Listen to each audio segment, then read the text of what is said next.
If your job at a healthcare facility includes disinfecting against viruses, you know prevention is the best medicine. And maintaining healthy spaces starts with a healthy cleaning routine. Grainger's world-class supply chain helps ensure you have the quality products you need when you need them. From disinfectants and cleaning supplies to personal protective equipment, so you can help deliver a clean bill of health. Call 1-800-GRAINGER, click Grainger.com, or just stop by. Grainger, for the ones who get it done.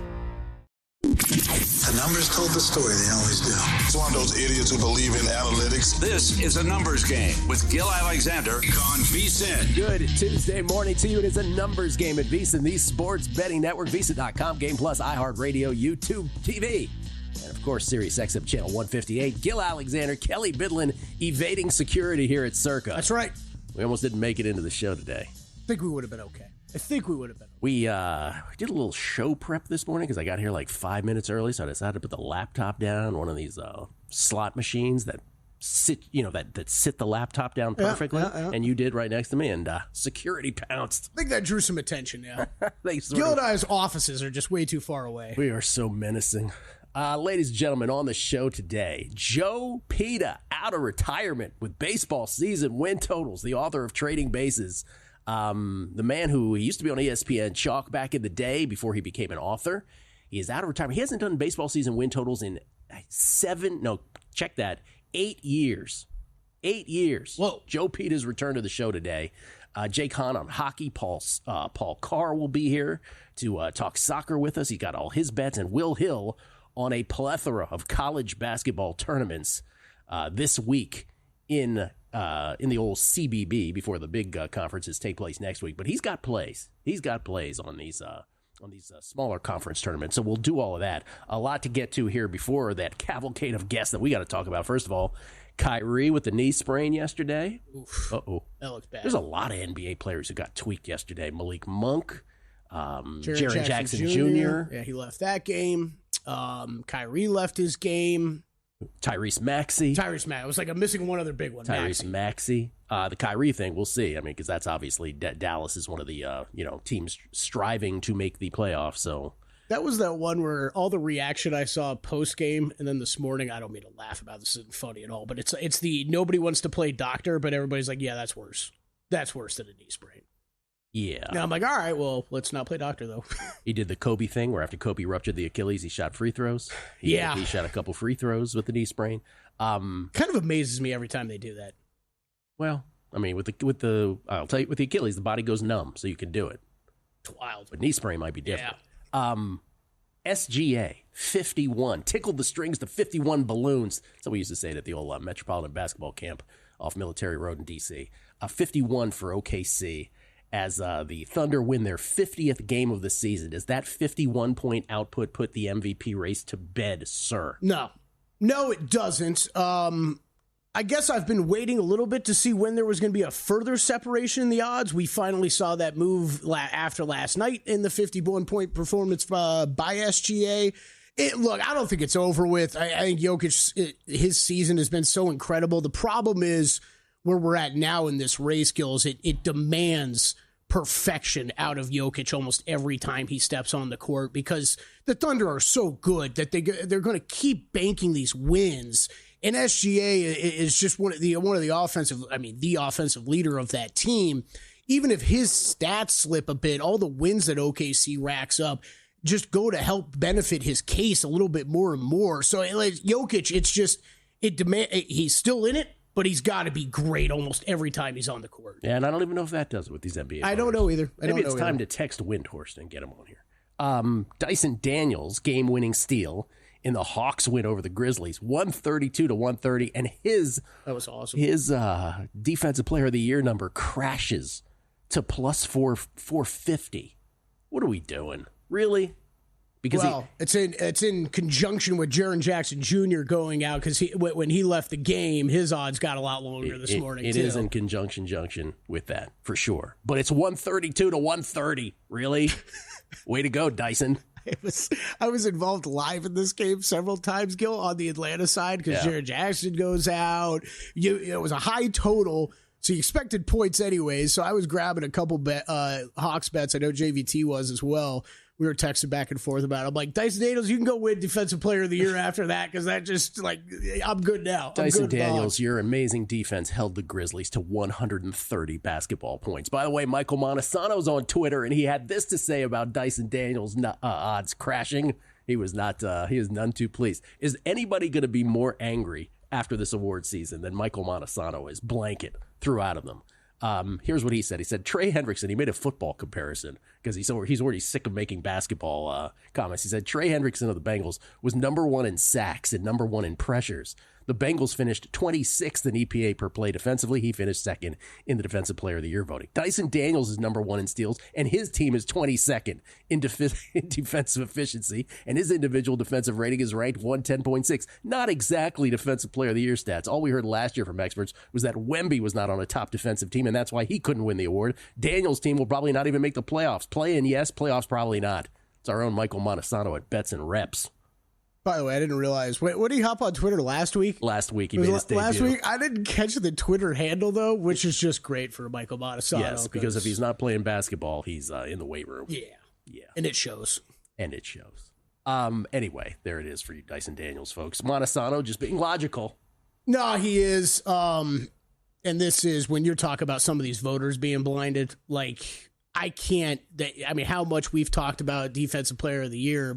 Michael and I just texting so much about it as well. I can't get to the window on this, Gill, but Mobley is probably just walking away. If Jared Jackson Jr. is out for any serious period of time. Mobley, who we established last week, I know, doesn't have stats anywhere better than he did last year. I know. And again, it's not going to sniff Most Improved Player either. Yeah. He's going to win Defensive Player of the Year, though. Well, listen, if I'm being honest, all of this is all a distraction from tennis. Yesterday, me and Drew Dinsick did the first part of what's going to be the Beating the Book Indian Wells tennis podcast. Tennis's de facto 5th major, the BNP Paribas Open. Nice. There in Palm Springs. It's like a Netflix release. It's like a 6-part series. It should be. Let's put it this way. Drew is not on the Drew is usually on the show here on a numbers game on Tuesdays, but he's skiing. I believe in Jackson Hole, he told me. Yeah. He's skiing, so he's like, I can't do a numbers game. But for a tennis pod, Indian Wells, absolutely. So we did the first half last night. Zach Cohen and I are going to do the second half, and then we'll throw it in podcast form. This tournament starts tomorrow, so we're going to get it up as quickly as possible. Why, Tom Jack? As quickly as possible. So then the big revelation, first of all, this podcast, there was one personal revelation, then there was two that actually, then the others, I can give you a bet that I've already made. Okay, but the personal revelation is I am an idiot. Because remember how yesterday I was like, oh, yeah, there's no direct flights from here to Palm Springs? Yeah. Drew casually was like, I believe Roger emailed later. Was it Roger? We got an email. We got an email about this. But Drew told me yesterday, this is where I first found out. He's like, Southwest has a direct flight twice a day from Las Vegas. I'm like, what?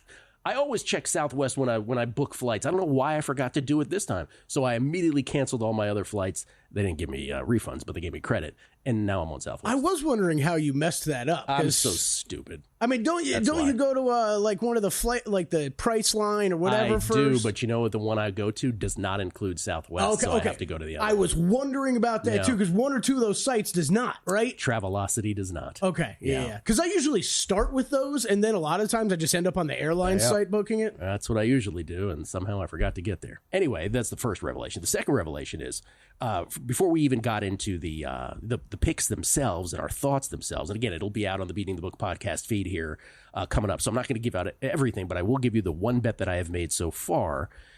First of all, for those who don't know, typically Indian Wells in Palm Springs, it is a hard court, but it has for the last 25 years been the slowest hard court, among the slowest, if not the slowest, on tour. It's like a gritty, sandy sort of surface, sort of appropriate for Palm Springs. And they decided, no one knew this was coming on Sunday, 2 days ago, all over social media for all of us tennis hardos. By the way, you should have seen like all the tennis hardos waiting for the draw to be announced yesterday. It is so comical how people are fiending for it. But anyway, they decided, Indian Wells did, they're going to change their surface to, by the way, Kelley, that they've been using Plexipave for the last 25 years. You knew that. Not the hard true hard? No, hard true is a combination of clay and hard. No, this is Plexipave.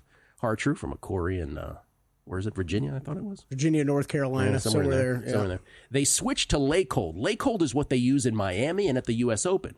And the press release was like, by tailoring our courts to match the playing conditions, we've enabled tennis to move seamlessly around the world. This cross-continental consistency ensures that within and between events, all courts are equal and the tennis comes down to the players. That's good for everyone. No, it's not. We hate it. Especially bettors. Why? Why did you do this? Who was clamoring for this? Even fans hate this. Anyway, so it's supposed to be a little faster and the ball should bounce a little lower. But anyway, it's kind of like a Carlos proofing and an Iga proofing of the courts, because Carlos has won the last 2. Iga has won 2 of the last 3. Oh, it's a good call. Yeah. By the way, let's start on the women's side. Arina Sabalenka is the short shot at plus 450, world number 1. Iga, world number 2, is at 5-1. The reason for that is good because Sabalenka has a cake quarter. Quarter number 1 for Arina. She is going to coast into the semifinals. It's super easy for her. But I didn't make a bet yet because these are just coming in. I was only able to make one bet so far, and that is a quarter bet. The quarter bet is only available, at least as we came on the air this morning, at MGM. Good on MGM, by the way, for being the first to market with these. Yeah. And as you said, they're kind of consistently becoming the first to market with quarter bets in these tournaments. I go to Q2. So this is not an outright bet. This is a quarter bet that I made on. This is Coco Gauff's quarter. Coco can barely win matches right now. She's a mess. In her quarter, also Emma Raducanu, Amanda Anisimova, Maria Sakkari, Diana Schneider, Emma Navarro, Donna Vekic, Elise Mertens, Madison Keys, the Australian Open champion. By the way, Keys never does well here because of the slower courts. Belinda Bencic is the play. Belinda Bencic, the Swiss player who I got at 6-1 to win Q2. It is a packed quarter, but she should not be 6-1, nor should she be 5-1, which is what her current number is. Drew has another way to bet this on the podcast. Drew also has a play on the men's side on the podcast. The numbers weren't out yet. The odds weren't out yet when we recorded. So I'm going to push you to the podcast to get all the information as to what we're both thinking beyond that. But the one bet that I have put in pocket already, and the one that I'm willing to share here, Belinda Bencic to win quarter 2 of Indian Wells, which starts tomorrow. Got her at 6-1. She plays Anisimova potentially in round 2. That will be a big one. Coming back here on A Numbers Game.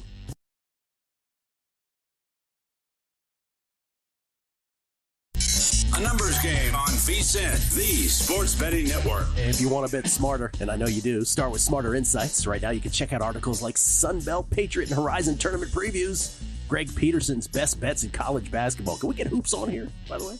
Mike Somich's early Kentucky Derby contenders. And later today, you can check out Zach Cohen's best bets in the NBA, Jonathan Davis's NHL best bets, and Tyler Shoemaker's best college basketball bets. To get access to all the articles on VSiN.com right now, you can sign up for as little as $9.99. Just head to VSiN.com/subscribe to sign up today. How annoying is it that I randomly say in the middle of it, hey, can we get this guy on? And then I don't let you answer. The best part about the first 2 segments, Gill, we might have a better chance with Brian Windhorst than Greg Hoops Peterson. Why? What is that? This is Hoops sleeping time. This is like the humans and Hoops sleeping time. Wait a minute. Hoops it doesn't do the 4 hours anymore. I'll try him. I'll try him and see what he says. He's a tough guest to get, that Hoops Peterson. Okay. Ladies and gentlemen, again, I mentioned this last segment. It has been 8 years. Count them 8. I love when people say that. Count them 8 years since this man has released Major League Baseball season win totals. He has been on a different journey since then that went through golf analytics. You may remember his 2019 Masters Tour Guide. And then he sort of went back into the financial world for a bit of a spell, wrote a book in that field as well. But, he's decided he's got time on his hands now, and he's got the sort of fever for doing it again. It's Joe Peta, everybody, author of Trading Bases. You can follow him on Twitter at MagicRatSF, a tribute to Bruce Springsteen, courtesy of the Progressive, guest line. How you doing, Joe? Gill, it's good to be back. We're going to find out if this old dog can still hunt, and because it's been 8 years, last time we started doing these back on your pods in 2012. That was the first 12 through 15 I released on your pod, and I did all 30 previews on my blog, and then moved to ESPN. But one big difference, Gill, I now need these to do these previews. So the age is showing. Well, maybe that will just sharpen the vision that much more on these. So you have a bunch of these, I'm told. I do not know what they are. So let's launch into them. You can start wherever you want. Yeah, no, I understand that Kelley has the graphic. I gave him them, and I believe the first one up, we're going to start with the New York Yankees, Gill. That's going to be an under 91.5 play. I will say when I was doing all these are based on where Circa had their -110 markets priced yesterday. This is the only one that had moved over the weekend. When I started, it was 92.5. And simply the play is here. The Yankees were a 94-win team last year. That's about as I saw them too, factoring out all the sort of luck factors. But one thing is that WAR is calculated in a context neutral, as it should be. In a context, everything attempts to be context neutral. So you see that the Yankees are losing Juan Soto, which is an 8 WAR player. But honestly, Gill, he's worth more than 8 WAR to the Yankees because the on-base percentage that he creates in a league average environment is worth 8 WAR, et cetera. But the Yankees had way more power than a league average team.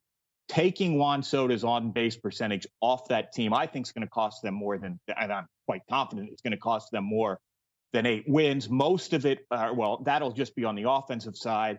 I see the runs allowed essentially projecting the same as last year. I look at this as an 87-win team, so that's the first play. Under New York Yankees, 91.5 is where it was at Circa currently and yesterday. But it had dropped a game, so there might be steam elsewhere. I love this already. I'm in heaven right now with this nerdy kind of stuff. By the way, and just to clarify what you were saying earlier, taking out all the luck factor, what you're referring to there is sequencing, Pythag, that kind of thing that I talked about last week. Yeah. Exactly, you did, and I'll go into it a little more in a couple. Well, the next team, the second play here is where it really comes into play. You would think this is correlated, but it's not supposed to be. This isn't presented as a correlated play. But the second play is the Red Sox over 86.5 wins. Gill, the Red Sox were a 500-win team last year, but they were one of the most unlucky in baseball in terms of turning their actual production into runs allowed, and therefore wins. They had horrible. Their Pythag luck was right in line, but their cluster luck on both sides of the ledger, especially in runs allowed, was quite damning. I really looked at them as a high 80-win team in terms of the talent they had in the field, and of course they're adding Alex Bregman to the equation this year. If they can get Rafael Devers off third base, and I know he doesn't want to, but there's a back tweak and an injury that might allow everybody to save face. They'll be a little better on defense as well, and they were an under average defense team last year. Put it all together, this is my favorite over in the American League. I think it's actually a nice play for the American League East to win the American League East as well. So the Red Sox over 86.5 is the second play. Yeah, that was going to be the follow-up. Does that then translate to a Red Sox win the AL East bet for you? Sounds like it does. Certainly, from the odds that are out there, yes. Certainly from a value perspective, yes. Baltimore's really good. Okay. I'm not shading them. Cluster luck we're using as a euphemism for sequencing. Yes, that's right. Okay. That's correct. All right. The third play is also in the American League, also an over that I really like. And again, this time we're talking about Pythag luck more than anything. It's the Seattle Mariners over 85.5 wins. Gill, I love this. Do you know why the Mariners didn't make the playoffs last year? They were the 7th team in a 6-team playoff field, because they only played the White Sox 6 times last year, and everybody in the American Central played them 13 times. And that is why Kansas City, Detroit, and to a lesser extent Cleveland, but really Kansas City and Detroit. Kansas City went 12-1 against the White Sox. Detroit went 10-3. The Twins went 12-1. And the Mariners went 6-1. And that's all you need to know about why they didn't make the playoffs. And they were even better than their 85 wins last year. They're sneaky good. I like Juan Rodriguez as a Julio Rodriguez. Julio Rodriguez, yep. As a mid shot American League MVP play. And this is the beauty of baseball too, because with each one of these, if you choose not to play, if you're like, okay, well, that's what Joe likes on the season win total, but you could look for markets of the Mariners making the postseason, right? Other things as well. That's right. Especially because Texas is taking some air out of the room there, based on they are going to be improved. They had such terrible injury situation last year. And if DeGrom comes back and pitches like DeGrom, they are better. But that is really creating some value on Seattle's pricing. All right, let's squeeze one more in here before the break. Oh, okay. I'm sorry. I was trying to squeeze them all in. Oh, no. The fourth one then, and I didn't have a lot to say about this, but this is really, again, a play on how – look, we all loved the story of Cleveland, Detroit, and Kansas City last year. I was rooting for Detroit and Kansas City to get in the playoffs. Love it when the playoff field gets shifted around. But the fact is, I don't think any of them were actually better than the Minnesota Twins, not materially better. I think the Twins are the play this year. I think you're going to see a lot of regression from those other three teams, whereas the Twins, you should have a little positive regression going forward.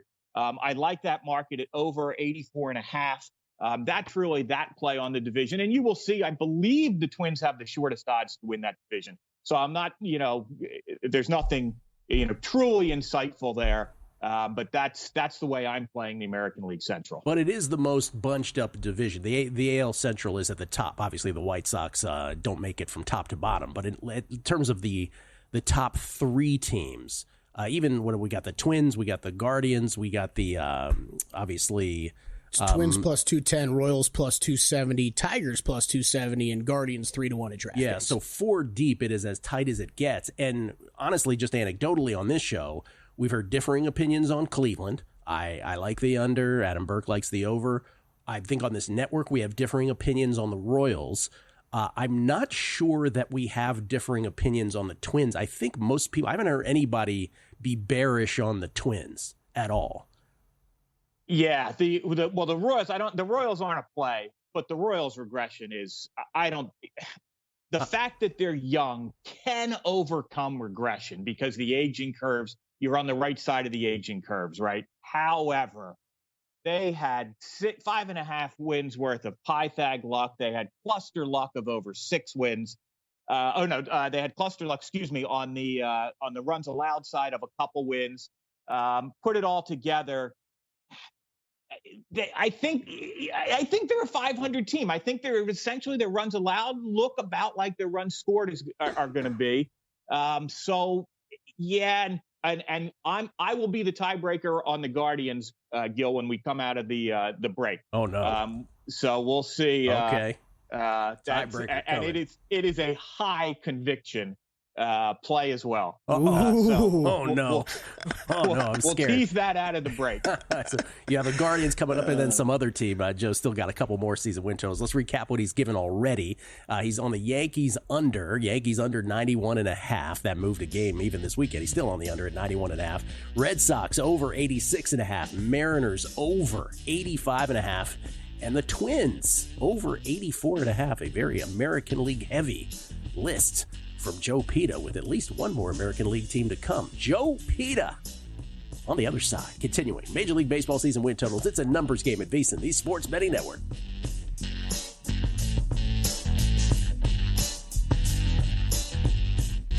A numbers game on VSiN, the Sports Betting Network.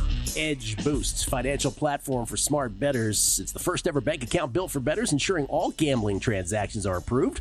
No usage fees, no minimums, earn cashback rewards, 100% approval for all betting deposits. Sign up today at edgeboost.bet with promo code ANG. Deposit $25 and Edge Boost will match the deposit. That's edgeboost.bet. Gill Alexander, we get tweets at Beating the Book. Always appreciate the feedback from folks. Michelin at Michelin Man Boy. I like that one. I like that one. Well, that was quick. Benchich quickly moves to 4-1 to win Q2. We still like? No, we don't, quite frankly. 6-1, 5-1. I would not play it at 4-1 necessarily, because at that point you're just getting to, let's just money line rollover time. By the way, her money line rollover is going to be far better than the 6-1. Even within that quarter, Drew and I talk about this extensively on the podcast. So that is an alternate way to play it. I just wanted to lock in a 6-1 or a 5-1 on that. 4-1, probably not. Chris Heath, I was just going to say, despite the ongoing joke that he'll sleep when he's dead, I agree with Kelley. I think this is the actual time that Greg Peterson sleeps. It is But don't you want to come on the radio? Don't you want to come on the old TV and talk college hoops? It's your time of year. Yeah, maybe it's me. A-Rel, we all know Hoops Peterson doesn't sleep. He's already 2 coffees and 1 energy drink in to start the day. That's what I thought. Joe Peta, kind enough to join us for a couple segments here this morning. You can follow him on Twitter at MagicRatSF.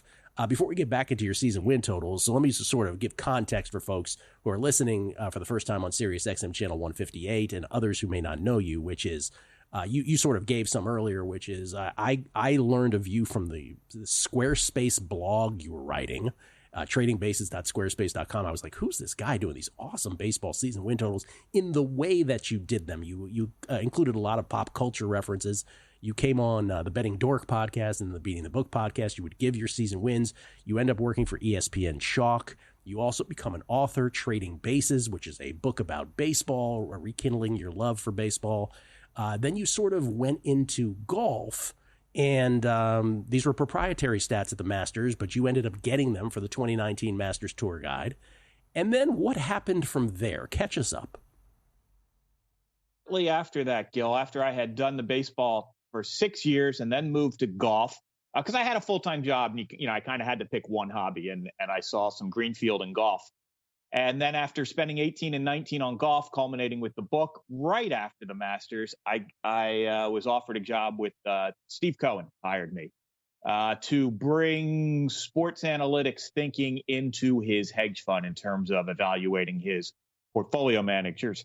Well, that was Steve Cohen. We should clarify. Steve Cohen, the owner of the New York Mets, and that's the next right. step in the process. Was shortly after I got there, he pulled me into the inner circle of planning the Mets transaction to purchase the Mets. So that really necessitated, by fiat, a completely cold turkey as far as not just baseball betting, but I just shut off sports betting for a couple years. And of course, COVID hit then, and I did a couple. I worked for him a couple years, and then by 2022, I then more or less have retired since then from full-time work, and started. I just never picked up baseball again, and it wasn't until I heard Roxy on Captain Jack's Super Bowl podcast tell the greatest story about. He was on with Chrissy Andrews, and they were asking him what he was going to do Super Bowl Sunday, and he's like, "I'm going to be in line with everybody else, but I'm going to be in line to bet more than the limit on MLB season win totals because I know a supervisor will not slow down the line to limit me." Yes. And I'm like, man, if Roxy is still doing it, I got to try to pick this. That story just inspired me truly to sort of dust off the model. So that's how we got here. I mentioned that on air too. It's so awesome that's the clever hack for that. Like, oh, you're going to stop this line with all these Super Bowl bettors behind me? Give me 5 dimes on this, or whatever the number is that he wanted to bet. You also wrote a book, by the way, in the financial markets that I loved, which was the Moneyball for the Money Set, which was basically evaluating sort of, folks who were picking stocks. Yeah, it's what my late career work was, and it's all through the lens of sports analytics. And I really explain in the book how, baseball analytics and football analytics and golf analytics all played a role in developing this model and projection system that ended up, in the right hands in the financial industry is worth millions and millions and millions of dollars. And my favorite chapter in the book is the last chapter in the book where I talk about Rufus Peabody, who has those skills more in spades more than I do, right? But I did point out what the return on capital is in the world of sports betting versus what it can be in this industry. And what I'm really telling, I always get advice from people, always young kids, they're always asking, you go to the Sloan conference, this sort of book is, if you have these skills, there's only so many jobs in professional sports franchises. You might be able to apply those skills in another industry, specifically asset management, where the payoff can be enormous. Yeah, we say that I say that to Fezzik all the time. So does Wishnev. We're like, if you're so smart, what are you doing here at sport? If you're in sports betting, we always rib him about that. All right, by the way, I think that book is your greatest legacy. I just want to point that out. back to the season win totals. Again, Yankees under 91.5, Red Sox over 86.5, Mariners over 85.5, Twins over 84.5, and now I'm braced for the Cleveland Guardians. What do you got?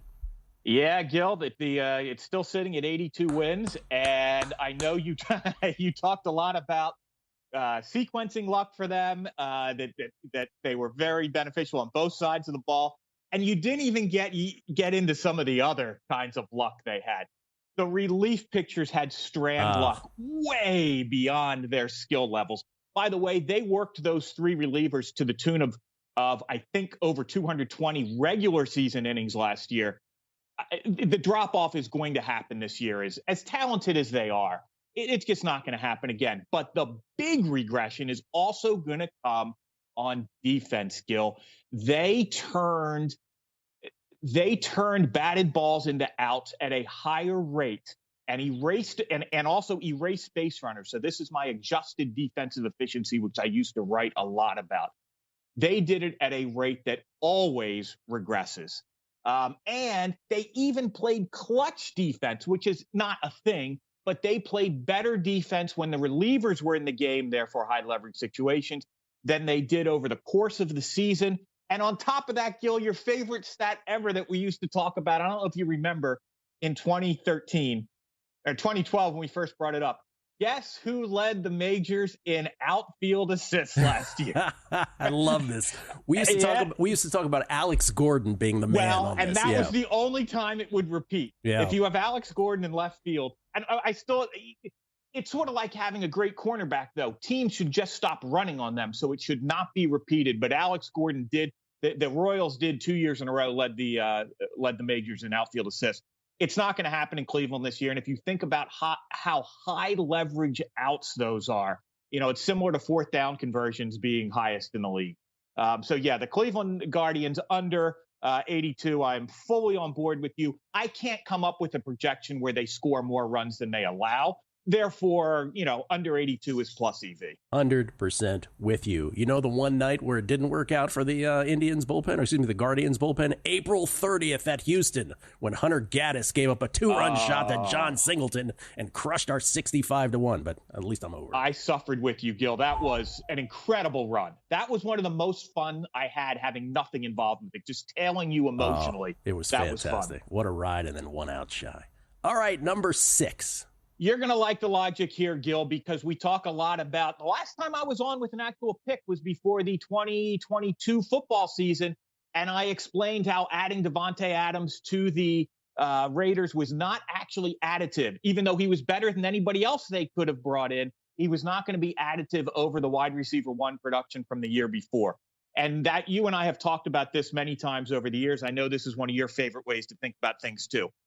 I got the Pittsburgh Pirates under, and everybody is like, oh, Paul Skeens, he was a rookie last year, only played parts of the year. Well, if you take Paul Skeens and assume he's going to throw 190 innings of 2.50 ERA work, that is essentially going to gain the Pirates 2 runs in terms of runs allowed. He threw 100, and by the way, 2.5 ERA is well below all the projections that have him up in the 2.8, 2.9 area. He's awesome, but he threw 130 innings last year of 1.9 ball. He's only replacing, therefore, and that's if they throw him 190 innings, and you know how they baby young players these years. If he throws 40 or 50 innings, you're replacing a 4.5 ERA for maybe 4 or 5 starts. It's not going to be as big a boost as you'd think. And for Pittsburgh fans, it was not a good team last year to begin with. And Andrew McCutchen is not walking. Actually, I take that back. He is walking through the door, but he's walking through the door in his late 30s. I think this is an overhyped team. I still think this is a low 70s win team. And I really like the under 77 there. Joe, we got to do this regularly this year. We'll check in as the season goes on. I love it. Congratulations on the Eagles again. I hate you. Thank you, Gill. You're welcome. Joe Peta, everybody, coming back.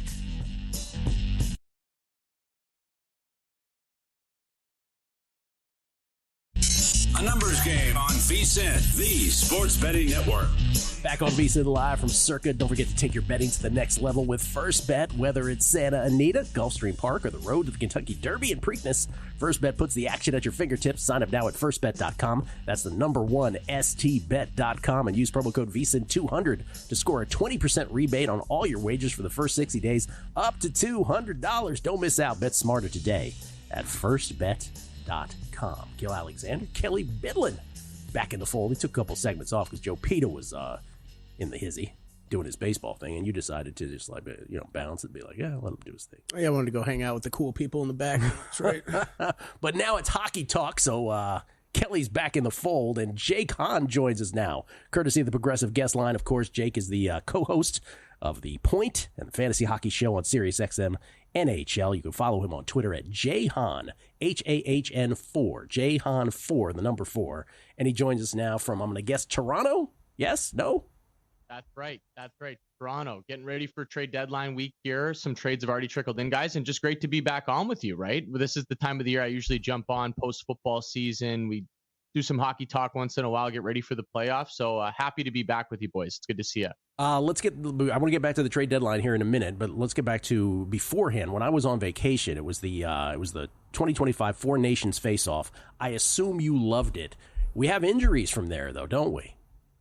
Yes, so that was the only negative to come from this, guys. The ratings were fantastic. I think the buzz, the amount of texts I received from casual hockey fans or people that aren't even hockey fans at all saying, I sat down and watched my first full hockey game. That was awesome. Okay, now I have more interest. It was a home run for the league. Absolute success to get international hockey best on best back out there and just maybe gain a few extra eyeballs. It also fell in the perfect part of the sports calendar for them, right? Post Super Bowl, NBA kind of taking their all-star break, and they were also downtime. We haven't hit March Madness yet. So there was an opening there, and I think they took full advantage, and the players just stepped up and played great. But Gill, like you said, the only downfall was the injuries accumulated to some big players because they were playing playoff style hockey.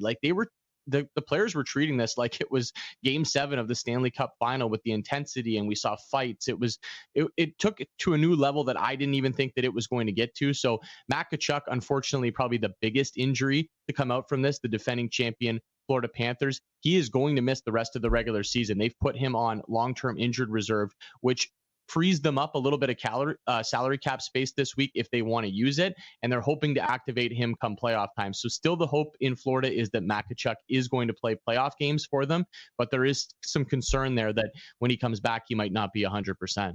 What about the trade deadline? Who's the player you're watching out for that could be moved, and maybe more importantly, what's the team that needs to make a move? Well, I think there's a bunch of teams to look out for this week, guys, as there always is, right? We have a lot of teams this year that are kind of in that mushy middle where it's like, okay, are you coming? Are you going? Are you just going to hold your cards and maybe not do much of anything? So there is a lot of that. If you go look at the Eastern Conference playoff race, there's like 6 or 7 teams all within a handful of points of each other. So it can be difficult for those teams to make the decision. But I would look to some teams that know that they're very much a contender, and specifically, again, sticking in the Eastern Conference. I love how the Tampa Bay Lightning are playing right now, guys. They look like a legitimate contender. Once again, they did lose a close game to the Panthers last night, but they had an 8-game win streak before that game. I would look for them to maybe add to their roster a little bit. The Carolina Hurricanes are another team.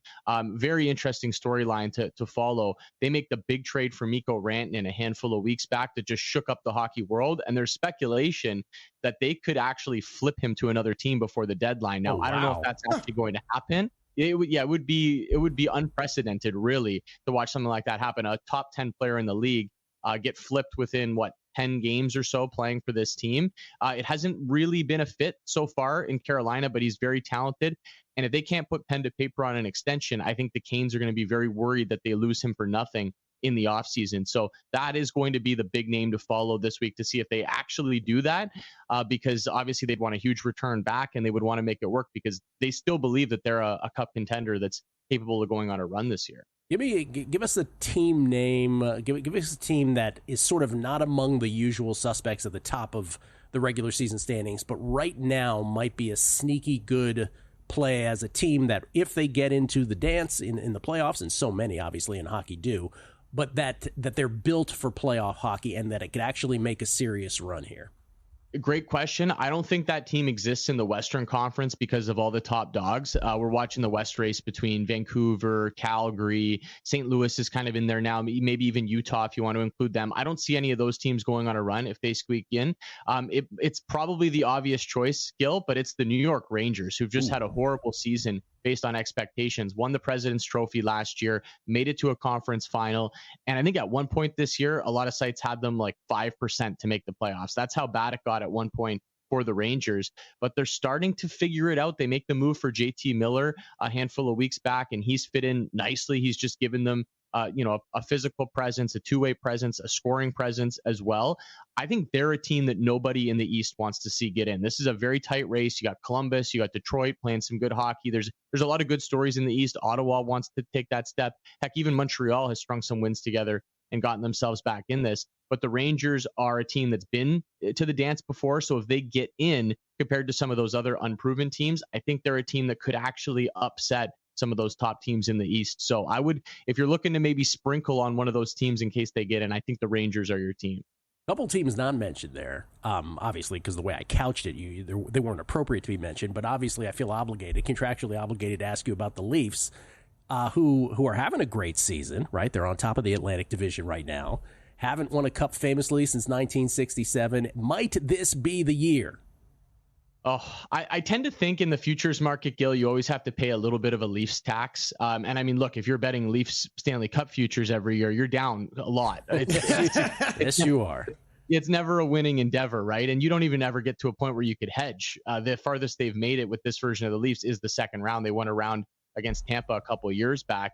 The problem for the Leafs is the Stanley Cup always seems to go through the Atlantic Division. The last 6 years, there was even one year where we had two Atlantic Division teams in the Cup final, the COVID year where we had to break up the divisions, and ultimately Montreal and Tampa ended up meeting in a surprise Stanley Cup final. So that's how strong the Atlantic is, and I don't think anything's changing. Florida, despite the Matt Tkachuk injury, looks like a legitimate contender again to go back to a third straight Cup final. And I just talked about Tampa. They just rhymed off 8 wins in a row. The only reason they lost was because they faced Florida, another Atlantic Division top dog, right? So Toronto keeps taking care of their business. They're playing well. I would say this is probably the most playoff-ready Leafs team. That's as far as I would go with it. But the problem is, if they don't win the division, they're going to hook Florida or Tampa in the first round, and it's just going to be an absolute dogfight on that side of the bracket.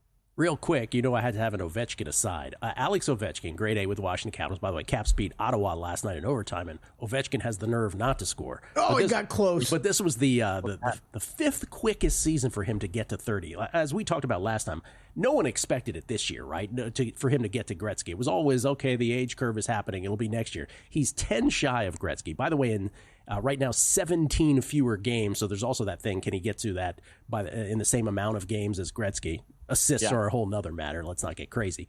But this is obviously history. Is anybody posting anything about the night where he does this, where he breaks the record? Because I know they do it for basketball, right? Steph, for 4,000 3-pointers, people have props. What night will he do that? Have we seen this anywhere? Is anybody posting this? Yes, there are some betting markets out there for which team he will break it on. So you can obviously look at it a couple different ways, right? Is he just going to get really hot over the next week or so and do it soon, and you pick one of those games? Or, does he get cold at some point and maybe the pressure gets to him if he gets really close, right? And Gretzky's in the building and Bettman's in the building, and maybe that adds some extra pressure. I think I would rather pick a team sooner rather than later in the season, guys. I just think that Ovi has that target in mind. Despite the fact that he didn't score last night, these guys are looking for him. He's out there for 2 minutes of every power play. Empty net situations. He loves the empty net. So I think he does it sooner rather than later. So if I'm picking a team, I'm probably looking at the calendar in a couple of weeks, because I think that he could just get that hot. He's had a hat trick last week as well. So love how Ovi's playing. It's been, and it's also just fun to watch him doing it in meaningful game, guys. Yeah, I thought Washington was going to be terrible this year, and now they're one of the top teams in the entire league. So it's fun to see him chasing Gretzky while also doing it on a playoff team. Yeah, vying for the President's Trophy. The Caps are once again. That hasn't gotten them anywhere in the past, but you know the deal on that. All right, before we go, 10 games in the NHL tonight. What do you got? Well, I'm looking at the Calgary Flames here, guys. A big game, really, for both teams. I guess if Philly wants to get into it in the East, they're going to have to get a move on. But Calgary very much into it in the West. You're getting a pretty good price on them as an underdog, I feel like, in this game. I want to make sure Dustin Wolf is starting, but there's no back-to-back situation here for the Flames. So I would assume they would go with their better goaltender here in Dustin Wolf. And if you're looking for a bigger dog, I think the Detroit Red Wings have some interest to me on home ice at a huge number against the Carolina Hurricanes. Here, they're coming off the outdoor game, so sometimes there's a bit of a letdown off of that, but I thought they got so unlucky to lose that game against the Blue Jackets. To me, they looked really good. So I think they come back home to Detroit, and again, we're getting a pretty good price on a team that I think has played some really good hockey over the last month or so. Jake, you're awesome. Appreciate it. Let's talk some hockey moving forward. Let's do it, boys. I can't wait. Have yourself a great week. You too. Maybe we'll talk some golf and tennis with Jake too. He dabbles in that as well. That's right. Jake Hahn 4 Hahn on the old Twitter machine. How about some Champions League soccer on the other side? Paul Carr will join us. Will Hill a little later on with college hoops. It's a numbers game right here at VSiN. If your job at a healthcare facility includes disinfecting against viruses, you know prevention is the best medicine. And maintaining healthy spaces starts with a healthy cleaning routine. Grainger's world-class supply chain helps ensure you have the quality products you need when you need them. From disinfectants and cleaning supplies to personal protective equipment, so you can help deliver a clean bill of health. Call 1-800-GRAINGER, click Grainger.com, or just stop by. Grainger, for the ones who get it done.